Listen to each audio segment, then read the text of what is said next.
This is the first installment in my new god profile series, and it's about the goddess of winter. I know I'm not talking about Ymir, who isn't even a goddess, but you know, it's about Skadi. So Skadi is, at the time of the creation of this video, extremely powerful in Joust. Not only because of how just straight up powerful she is, but also because people don't really know how to play against her yet. So far, I know that tick damage is good, like ticking damage. So because you can get multiple hits on Kaldir is good. Penetrating shots are good because you can hit Kaldir and her at the same time. But I still can't really find an actual counter to her. And by counter, I don't mean someone like Yi who just beats her. And I haven't played the matchup, but I assume that he would beat her. I wouldn't really not pick Yi if he was unbanned, is kind of my thinking. But I'm talking about someone who performs way above their tier level against her. And so far, the best bet I've found is Rom. In one of my early games of Skadi, someone played Rom against me, and they actually kind of crushed me early game. Because with the attack speed from their 2, in addition to their penetrating shots from their 1, they could quickly shred Kaldir and me at the same time. But in the late game, I just... and he would also ult during my ult, so I wouldn't get the full damage off. But in the late game, I just still beat him. Like, I poked him out once, got his Phoenix. It's just ridiculous. It's like old Loki backdoor, except you also have the best boxing potential in the game. Really, the most irritating part about her is her ult. You want to focus her dog down so you get a fair one-on-one fight, but then she ults, so you can't focus her down. It makes it invincible for the next 4 seconds. To paraphrase DM Brandon, she's a character you want to fight up close, except you can't fight her close up because then she ults you and you die. In Conquest, she's balanced by the fact that you can 2v2 her, assuming Collier is her too, to kind of even the fight, and then she has no escape, so she dies. But the only way to do that in duel is to pick Skadi.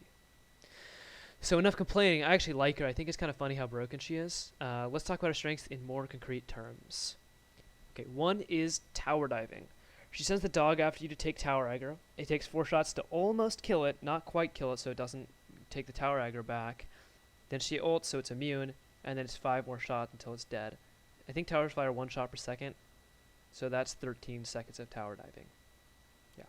Now it's the ideal scenario, one where you're not fighting back and it starts at full health, but seriously, you can tower dive so much longer than any other ADC, far surpassing Artemis with Tusky, or who's the other one who tower dives? Or Chiron with his ult, but he's not even good in Joust. And this ability is most helpful against gods without movement, because they can't run, they can't hide, and they certainly can't fight you. So they just die, pretty much. But against characters with movement, you're still really good. Like, you either bait it out. You have to be a bit more discerning with how you ult, but you either bait out their movement, or if it's a really long game and they learn that you're trying to bait out their movement, and then you pop ult, you take advantage of the fact that they're so stingy with it, and they pretty much, you've taken away an ability without even having to use ability, and you just save the ult for backdoors. Which brings us to the next point. I think you can guess it. It's her backdoor potential. This used to be a lot easier for gods in general when physical defense was better. Like AMC, I was kind of hated for this, but I'd build double defense, mid guardian, hide, Nemean lion, so much more health on them. You could just take a tower as AMC. Like, pretty much no problem. Now you can't do that as many gods. Loki is also another one who's been nerfed a lot with the backdoor, but you can really do that super easily with Skadi. Towers have 2 main defenses against getting backdoored, and those are the fact that you deal half damage when there's no minions in the area, and the fact that the tower shots scale with damage by 20% of its base damage every time you get hit. Skadi takes both of those away with Kaldir.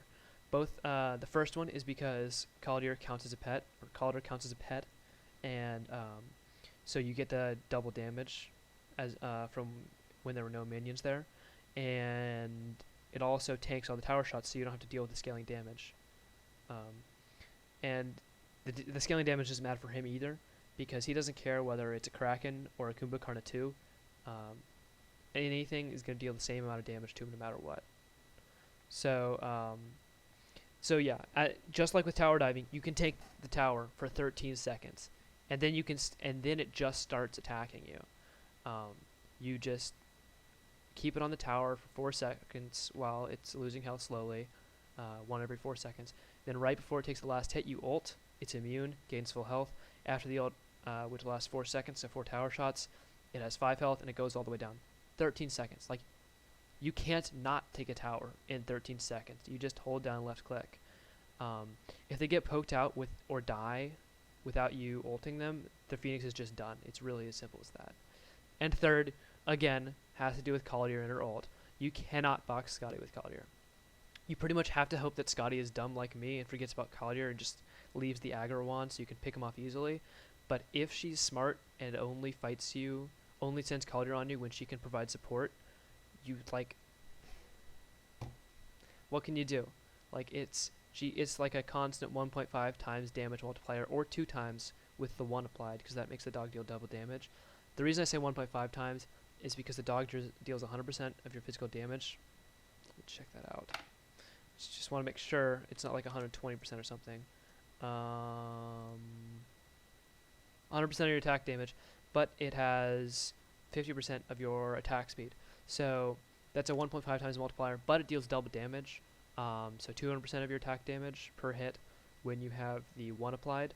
So that would mean it deals your DPS, so that's a 2 times damage multiplier. Oh yeah, so you can't focus the dog because she ults, and if you don't focus her, the dog, then she just always has that steroid. So either you have to insta-kill her, be like a Kali or Boxer that got ahead, or yeah, got nothing. And the dog can body block autos even during the ult. So her weaknesses, there's 2. 1, low damage without Collier. So most ADCs have a steroid. For a lot of them, it's their 2 actually. Artemis has her 2, Hou has her 2, has his 2. Rama has his 2. Apollo has his passive. Skadi has her 2. Skadi has Collier. So she's unique in that her steroid is always up and extremely powerful and can body block autos, but also in that she's the only hunter whose steroid you can just kill. You know, you can't kill Artemis' 2. I guess you could kill her, but you can just kill Skadi's 2 with 5 hits of anything. So take advantage of that by using a god with super fast autos like AMC or ticking abilities. I would say like Kukulkan, but then that's his only main damage. You gotta find a god whose ticking ability is like their shit ability, which is also Muzakab, like his 3, which is not a shit ability, but in fighting it's a shit ability. So if you could just get that down, it could work. I haven't really tried it. And without her 2, she's as good as a late game Neath. She's worse. She's a lot worse than a late game Neath without Collier. And late game Neath sucks. So, her other weakness is no movement. And no, her 3 does not count as movement. If you can somehow get ahead of her, you will just stomp her. From behind, she's an AMC without the ridiculous safe tower or wave clear. Boxer or Kali who gets ahead and watch my last video about how to play from ahead will win every time against Skadi. If you can somehow get ahead. You know, the boxing her early is just, it's crazy. Okay, and let's get into the build. Alright, so, pretty standard hunter stuff. You start throwing dagger, double pot, then you're gonna go into warrior tabby, then Ichable if you're against physical, if not you're gonna want just to go straight into the Aussie, then you're gonna want a hide the Nemean lion or bulwark, again depending on when it's a physical or magical. Then assuming they've built defense yet, you want a Titan's Bane. If they haven't, they probably have, but if they haven't, you'll go into a Chins, then a Titan's Bane, because if they haven't built defense by now, you should have won by now. And then a Fatalis. Obviously, you're going to sell both the Ichable, if you got it, and the Throwing Dagger, which you got, because it's ridiculous, at least currently, for the Chins and Fatalis. Some counter builds include, let me get this up, I have a list. Okay, possible changes include Winged against Bakasura, Frostman against people who don't buy Sprint and have no slow immunity, either bait out their movement if they have it. Like, if you're against Apollo and he doesn't have Sprint, you can bait out his dash using your Frostbound and then use the doggy to kill him. So he can't just dash away when you use your doggy to kill him, or to try to kill him. Okay, Apollo's not the best example because he can ult. Let's say, like Odin. Okay, that's also a bad example. Okay, let's look at gods who are good in Joust. You know what? Just someone who doesn't have a movement ability. I don't have to have an example. Spectral against Odin. If you're getting really crushed, you just he doesn't have an ult anymore. Pestilence against healers, Soul Eater in addition to Aussie against Hades. I say in addition because you're not replacing Aussie with it, because you want to lifesteal him during his ult. With Hades, like, late game, he doesn't suck besides his ult, but he's not very good besides his ult. So if you can negate his ult, he like pretty much can't ult you. If you have the double lifesteal build with Aussie and Aussie, like the double lifesteal, double health build with Aussie and Soul Eater for the double lifesteal, and Soul Eater and Bulwark for the double health, because you get like a double health once you're under a certain amount. And it's this whole notion of lifestealing him and beating him during the ult was made important by the beads nerf, because you can't just beads out of it nearly every time. You already couldn't beads out of it every time because of cooldown reduction, but now you like, even if he doesn't build cooldown reduction, you can't beads out of it every time. And made possible by the Shield of the Underworld removal, because earlier he would just pop Shield of the Underworld and you would die. Like, you could not sit in his ult as a hunter. And Mantle of Discord against Kali if you were super scared. It was suggested to me by someone. I haven't actually tried it too much, but it's a decent idea. Once you're under a certain amount of health, it stuns her, and she has to waste a beads. You know, it's decent. It's already a decent item. All you're wasting is its passive, pretty much, to do that. Like, I think it's a good buy. Even though it has magical defense, I think that's worth it, because it's you're not sacrificing much just because in terms of an item slot, because it's so expensive that they can fit more stats in there than they normally would. And most of these replace either Chins or Fatalis, just because Boots, Lifesteal, Defense, and Percent Pen are too important to give up. Lifesteal is not necessary on any hunter, but I really like it. Nothing. Oh, and Percent Pen's not necessary if they don't have any defense. But again, if they don't have defense, like you win pretty much. And you can replace Warrior Tabby with Ninja late game. I do so on most hunters besides Artemis, Rom, Apollo, and AMC because their ridiculous attack speed makes their power scale better. But really, that's up to personal preference. And leveling. This is pretty simple. I would just max my 1 for the wave clear, because you always max your wave clear on hunters first. My 2, because the other ones suck. To level, at least they don't just suck. Then my 4, because it sucks less to level than my 3, and then my 3, because it sucks to level. That's pretty much it. Like, the 1's good to level, the 2's pretty good to level, and the other ones suck to level, but the old sucks a bit less. So, let's get into a game, and I can show you how to play her.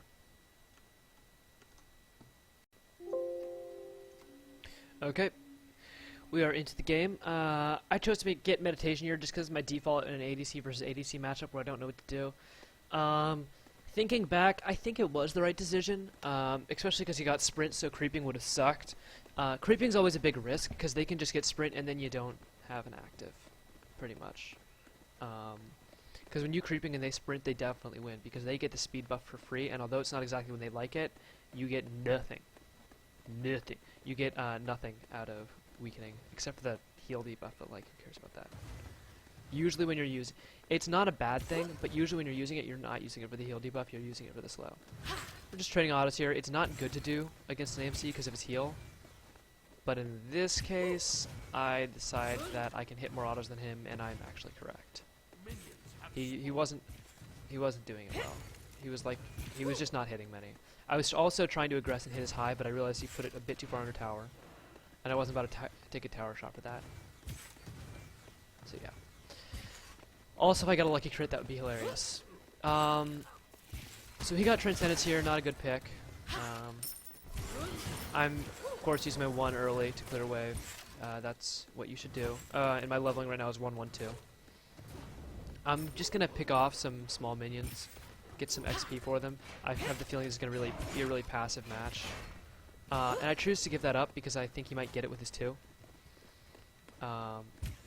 Just trying to get more poke on him. Even though he does have his hives, I'm just in such a more aggressive position. And notice I haven't used Caldir yet.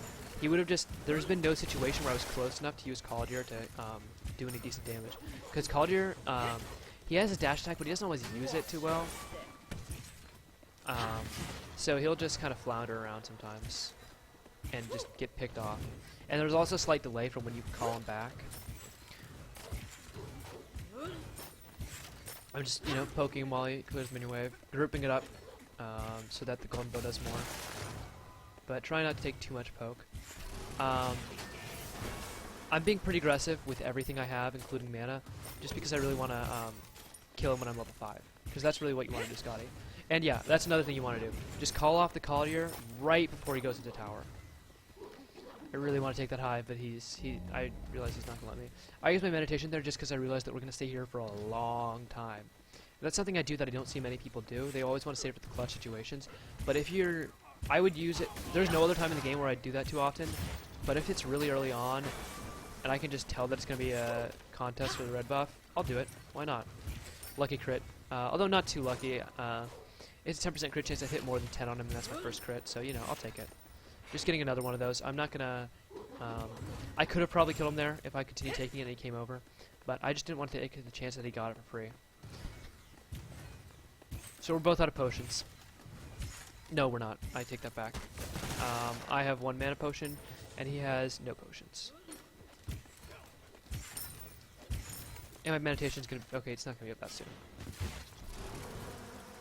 So now I'm just gonna take it, because I know I can kill him if he comes over. I could have even possibly killed him over there, but I didn't wanna... I wanted to just go for the bird in the hand, rather than the 2 in the bush.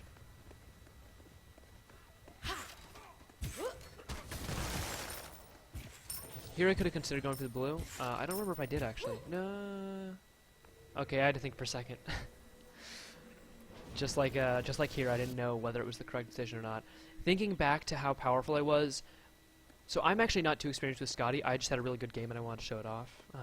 That's really why I'm doing this one first. But I don't have experience with how ridiculous the ultimate is. Like, I underestimate sometimes. Also, just look at the dog's damage. Oh my god. That's just it's like as much as a single ability does. Except it's constant. Oh my god, it's crazy. So now I'm doing the classic, okay, the classic miss. Yeah, I'm not too good with the one yet. So I'm just gonna stay right here. I'm not gonna bother crossing the honey, because... Oh wait, let me... So now I'm going for the kill. I know I can do it. I didn't even have to ult there, honestly. But I did. Okay, let me look at this real quick. Okay, he's not maxing his honey. But I didn't want to walk across the honey anyways. The slow would be too painful. I was just going to juke around in that small area. This is another thing that Skadi's really good for. Even if without the ult, if you have minions on our tower, Collier can just, you know, multiply your damage by 1.5. Well, right now it's not that much, but it's pretty good. I'll box him here. Even though he has his hive, I'm really far ahead. Doing 110, I don't know how much he's doing to me, but I think it's less. Let's look at his auto attack power. Okay, it's about the same actually. I think. But I have boots and he doesn't have full boots, so I can juke a bit better. And I'm just hitting more. That's really it. I would just check him for his blue here. My meditation's up, so I can go in anytime I want. I'm surprised he hasn't backed yet.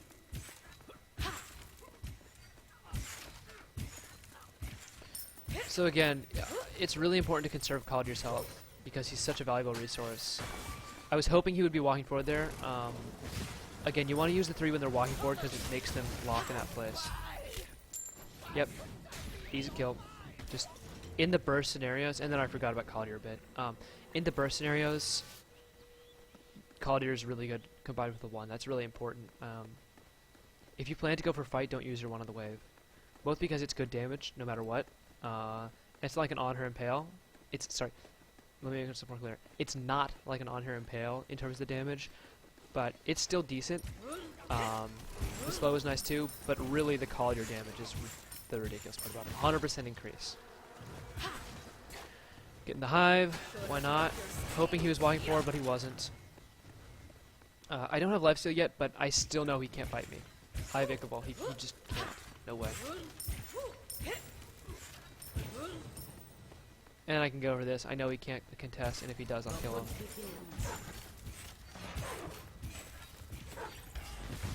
I didn't even have to use my 1. He wasn't even close enough to attack it.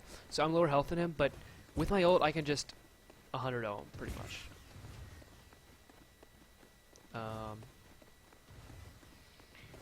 There's not too much you can do while they're under tower without ulting. You kind of have to go all in. That's another slight disadvantage. Her poke is not the greatest. She has to kind of commit a bit more than most other hunters, because trying to use your 2 as a poke is pretty tough. So here I just knew I had enough damage to burst it down. I'm gonna go for him. And actually I should have tried more, I should have tried harder to dodge the ult. And then I realized that my dog is going to kill him, and he can't kill it, so I just try to juke around. You don't have to keep fighting. There's no reason to. So I should have tried to juke the ult a bit better, but in the end it didn't matter because I could just leave my dog to do the dirty work. Yep, that's pretty much it. It's a bit of a shame I can't see the dog's health right now, but I think it was still pretty high. So yeah, now that I have lifesteal and some defense, his chances are quickly diminishing. I'm not even going for my blue yet because I really just want to kill him. I could have possibly sent Collier in there, but he probably would have just died. Now I can just take the tower, and actually, yeah. I shouldn't have sprinted there, that was a big mistake. I realized it the second I did it, but I'll take the tower here. And actually the Phoenix too. Or at least some of it. Not all of it, but like I think it goes to like half health here. Yeah. I called the dog off just because I didn't want it to get hit by the 2. Dog's health is more important than a few hits on the tower. Let's try to get some poke here. I have defense on him and Ichable, so I win poke trades, as you can see right here. Even if I get hit by a Phoenix shot or 2.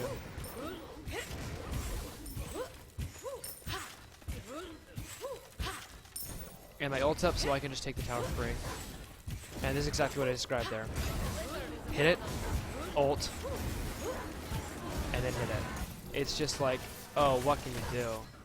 And I still have enough damage to kill him.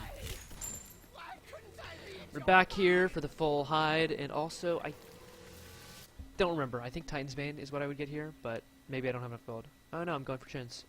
I guess because he doesn't have defense yet. That's why it's my thinking there. But honestly, it might have been better to go for Titans just because I'm going for the Titan. And Chins doesn't do as much against the Titan as Titan's Bane does. So just gonna pick up the red, or clear wave to pick up the red rather.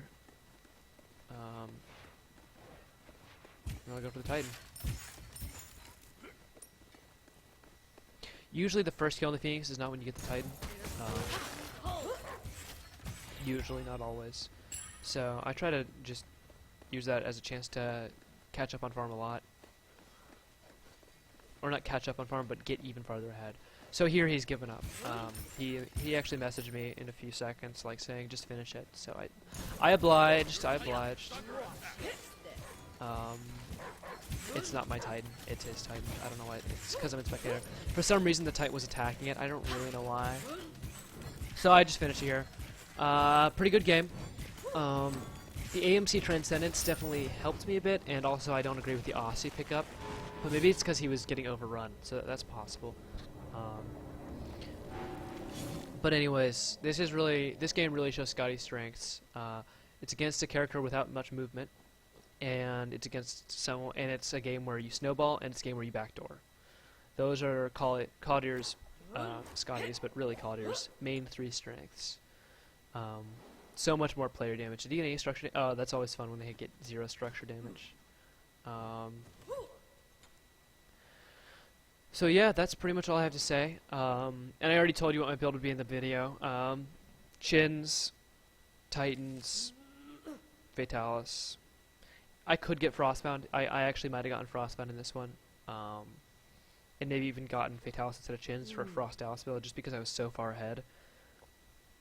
Oh, and I got the sprint just because I wanted to overrun him. Usually I would wait a bit longer to see what active they would get because I really like to counter Relic. But in this, that's really most important when you're not building sprint, because then they can build weakening and you don't have a sprint to get out of it and you'll just get crushed like every time they use weakening. But in this case, because I wanted to build sprint, I decided just to go for it. There's not really any other active that's super hard to counter as another one that I can think of really. Um, Sometimes you might want to like do something a bit special to get like Blink or some weird active or Sunder, but really, I was 90% sure I was going to be happy with Sprint, and I really wanted to close out the game fast. And although I didn't use it, it could have been very useful if he'd continued playing. So that's about it. Thank you so much for watching, and leave your comments on the video series below. This is a new video series I'm trying out, as I already explained. It's going to be kind of like this. I kind of want to, in the future, do more stuff about, like, maybe how to play against her a bit, maybe how to counter her, what she counters, what her counters are. The reason I didn't do as much about her in this video is because she's kind of new to the scene. She's the newest god available in ranked. So she's not super figured out, but I just really wanted to do her because I had this great game to show you guys, and also because she's new, so she's more interesting. I think it's a bit less interesting to do like Baka's Sura profile. Still interesting, but you know, I kind of want to do the newer gods first to catch more attention. So, anyways, if there's anything you think I missed, go ahead and tell me in the comments. Thank you so much for watching, and goodbye.